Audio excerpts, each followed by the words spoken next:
Hi, for IELTS, IELTS vocabulary and IELTS grammar are not everything. It is much broader. The assessment criteria is much broader. It's not just grammar, it's not just vocabulary.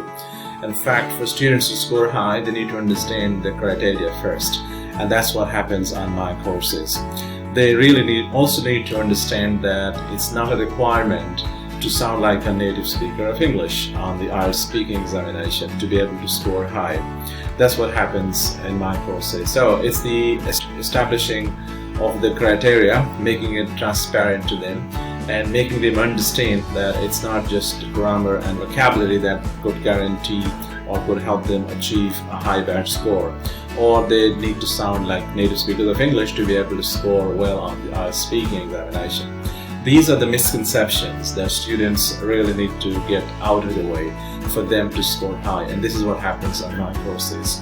They also need to have a systematic formative assessment program, formative assessment component of the course running throughout the course, and that's what happens.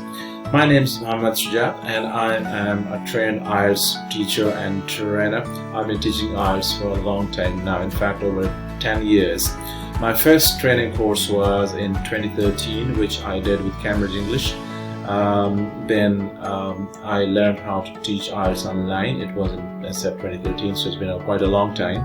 Since then, I've come a long way. I have completed my CELTA, my Delta, and my Train the Trainer course as well.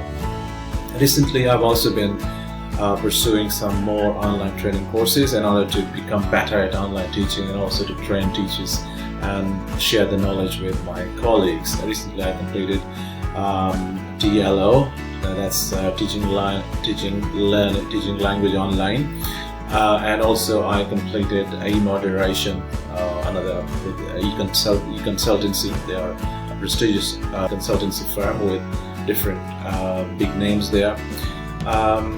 So that's my story. I also believe that students should have continuous feedback. They should have feedback informing their learning all the time, and the teacher should also provide that. And that's how I do that. I use a lot of artificial intelligence and screen capturing.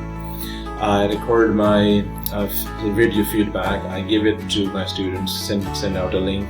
I record it either on Loom or record it on Screencast-O-Matic, and I use Google Docs for that. I suggest, and they get a good idea where their lacks are, and they act on that. So it's a complete package that I offer to the students. I have populated my course on a digital platform where it's distributed in terms of units.